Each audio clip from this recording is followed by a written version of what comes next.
¿Qué tal, mis queridos amigos? Bienvenidos a un nuevo viaje en el Cascarón de Nuez. Hoy es miércoles 21 de diciembre de 2022. Y si es la primera vez que pasas por aquí, que sepas que tuvimos un problema, porque en este canal fue suplantado, pero está todo solucionado, está todo resuelto, y apenas faltan unas horas para que podamos volver a abrir todos los vídeos que teníamos publicados. Si quieres saber más, aquí arriba te voy a dejar una pequeña franja donde puedes ver un vídeo donde explico qué es lo que ha ocurrido. Afortunadamente lo recuperamos todo y solo nos falta algún pequeño detalle, como es cambiar el nombre. Pero la vida sigue, el mundo sigue y nosotros seguimos publicando. Así que, sin más, vamos manos a la obra. Hace escasas semanas se anunciaba una nueva gira del Boss, de Bruce Springsteen. Nuevo disco, nueva gira de Boss, un acontecimiento que trasciende las fronteras de los Estados Unidos y que se convierte en un fenómeno a nivel mundial, especialmente, por supuesto, allá por donde pasa a dar sus conciertos. Los conciertos de Bruce Springsteen son legendarios tanto por su duración como por la energía que se transmite,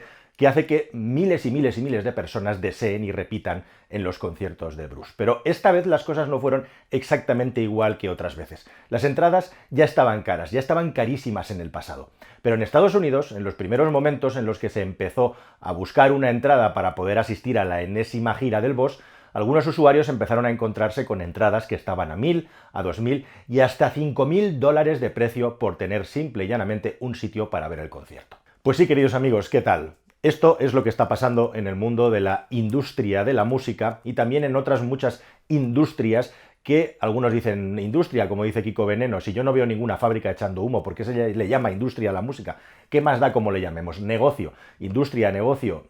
da igual. El caso es que se mueve mucho dinero, se mueven muchos millones alrededor y hay muchas personas y gentes que viven de ello. Y lo que está pasando alrededor de las culturas y el entretenimiento es justamente que la cosa está cambiando, y está cambiando radicalmente y para mal. ¿Y qué es lo que había pasado exactamente con este asunto del concierto de Bruce Springsteen? Bueno, pues que detrás de ello hay una empresa que se llama Ticketmaster que directamente se está haciendo o se ha hecho ya de facto con el monopolio de la venta de entradas. Y además, en este caso, había incorporado a su algoritmo, a su calculador de venta, nuevas funciones en las que, en función, valga la redundancia, de la demanda, los precios podían subir y bajar. Y, lógicamente, todo el mundo se echó encima, todo el mundo puso el grito en el cielo cuando se dio cuenta de los precios que estaban alcanzando las entradas. Ticketmaster tuvo que salir a pedir perdón, también a decir que esto había sido una fracción minúscula de todas las entradas que se habían vendido y que la mayoría tenían precios normales, pero al final resulta que acabó aflorando de la superficie un problema que es muy grave y muy serio,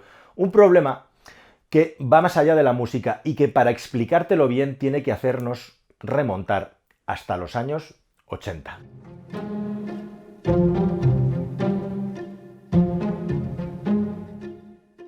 Ya sabéis, años 80, llega Reagan, llega Margaret Thatcher, las políticas denominadas neoliberales se imponen en el mundo occidental y específicamente en los países anglosajones, y comienza una carrera por la privatización y liberalización del mercado. Y muchísimas empresas públicas son troceadas o son vendidas, proceso que posteriormente en otros muchos países, aquí en España, por ejemplo, desde donde os hablo, a partir de la segunda mitad de los años 90 sucede algo parecido, que ya había empezado también en los años 80, muchos de los grandes negocios que todavía controlaba el Estado total o parcialmente se acaban privatizando.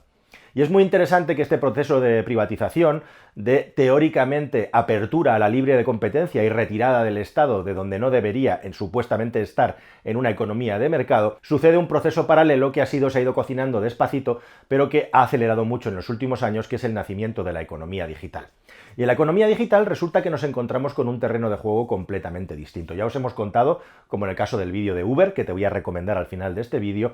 cómo cuando la competencia tiende a infinito, cuando hay una competencia perfecta, el coste de concurrir es el más bajo posible. Cualquiera puede competir aquí en Internet con otros monstruos para hacer lo mismo. Pero sucede también una paradoja que es perversa y que no tantas personas tienen en cuenta, que es que cuando la competencia es infinita y no hay unas reglas de juego para parar a los más fuertes, ergo los que tienen más dinero, lo que ocurre al final es que acabas creando un monopolio, porque quien tiene más dinero y quien tiene más capacidad para resistir y para poder con dinero no solamente resistir a las pérdidas, sino comprar a los competidores, lo que acaba haciendo es quedándose con la gran parte de la tarta del mercado, con el gran pastel del mercado. Y esto que puede sonar a muy teórico o a muy orientado hacia una ideología u otra, es exactamente lo que está pasando ahora mismo en las redes, con el añadido además de que gobiernan las leyes de estas redes una serie de algoritmos que son los que acaban decidiendo qué es lo que se ve, qué es lo que se lee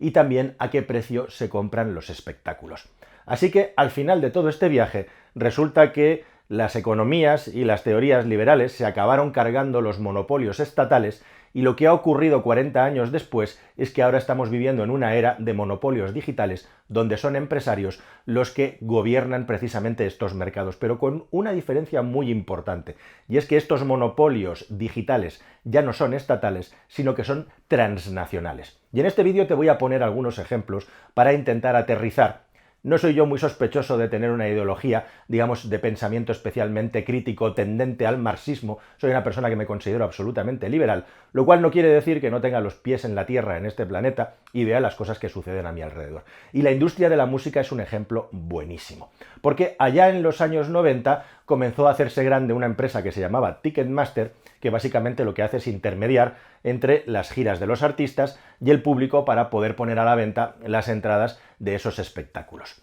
Pero la cosa se puso todavía más complicada cuando Live Nation, una empresa de promoción de eventos musicales y de espectáculos, que tenía su base de negocio en la promoción de los eventos, pero también en el alquiler de los espacios para poder organizar esos eventos, para hacer un evento necesitas un artista que venda, necesitas una ubicación física y necesitas el público, ¿verdad? Así que si alguien controla la ubicación donde se hacen los grandes espectáculos en los que puede entrar un número importante de personas y además controla la venta de las entradas, lo que está controlando básicamente es el precio al que se venden esas entradas. Y eso es lo que ha estado pasando con la facilidad y el añadido que le ha dado Ticketmaster la entrada en la economía digital, que las entradas de repente se empezaron a vender por internet. Y en el año 2010 Live Nation compra Ticketmaster y la cosa se pone todavía peor porque directamente quien promueve y tiene la posesión de los espacios donde se hacen los grandes espectáculos es también quien tiene la potestad de vender las entradas al precio que le dé la gana.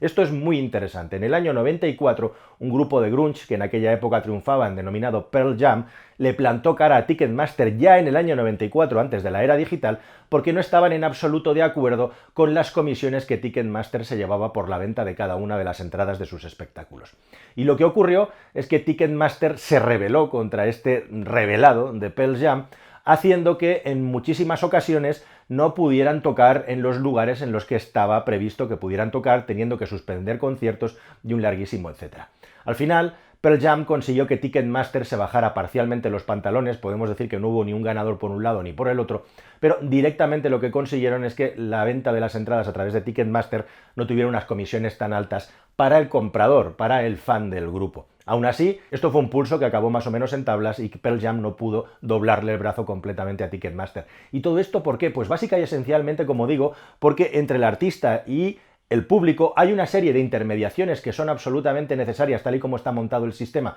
para poder dar estos espectáculos y en las que esa cadena de valor tiene que mantenerse si no quiere ser completamente aislado o expulsado, que es lo que le pasó un poco a Pearl Jam. Su gira fue un caos y fue un desastre. Como digo, posteriormente este esquema se amplió y no solamente eso, sino que además incluso empresas como Ticketmaster tienen un programa de afiliados que no es visible para la mayoría, pero organiza convenciones en los Estados Unidos de América en los que le explica a la gente cómo hacer reventa de las entradas y cómo hacer scalping, que es básicamente eso, comprar muchas entradas y venderlas en poco tiempo y tener una ganancia. En el mundo de la bolsa es tener ganancias pequeñas, pero comprando y vendiendo muchas unidades en poco tiempo de algo. O sea que la propia empresa que vende las entradas tiene su propio sistema de afiliados para revender entradas y así seguir subiendo el precio de los espectáculos.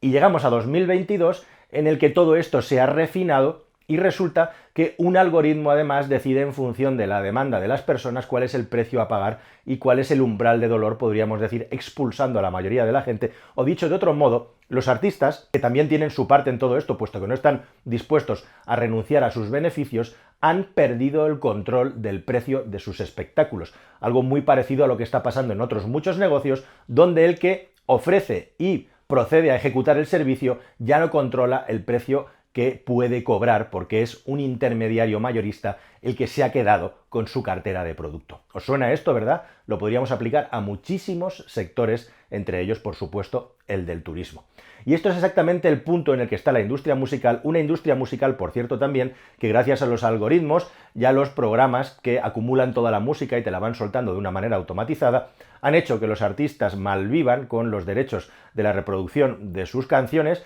y al mismo tiempo también que una máquina sea la que decida qué es lo que nosotros tenemos que escuchar y no sustituyendo a ese factor humano tan interesante que ha sido toda la vida de la recomendación del prescriptor que te iba llevando, te iba navegando, culturizándote y explicándote qué es lo que estabas oyendo. Es un poco parecido al fenómeno de las maratones de las series de televisión, ¿verdad? Tú eres más feliz viendo 8, 6, 10 u 12 episodios de una serie en un día o en un día y medio. Particularmente yo, por mucho que me gusten, disfruto más tomándome las tazas a sorbitos que no con un trago como si fuera un chupito a la hora de consumir cultura, por mucho que me guste una serie, por mucho que me guste un producto determinado. Prefiero saborearlo a tacitas y poderlo ver, pues eso, con capacidad suficiente como para poder reflexionarlo. Quizá me he hecho muy mayor y las personas más jóvenes que están viendo esto me consideran un marciano. Pero lo cierto es que se ha perdido la capacidad de controlar cuánto cuestan las entradas de los espectáculos, se ha perdido la capacidad para poder ser instruidos a la hora de escuchar música y te lanzan ahí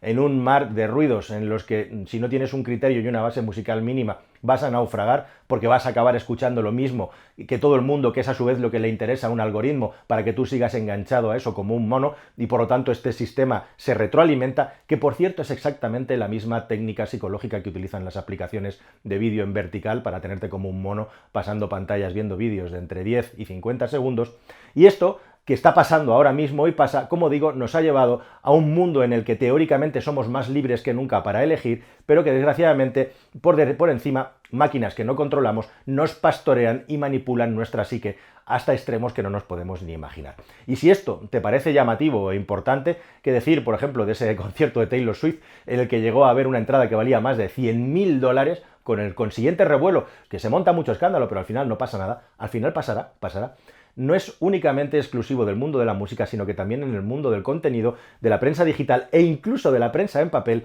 está ocurriendo también ahora mismo.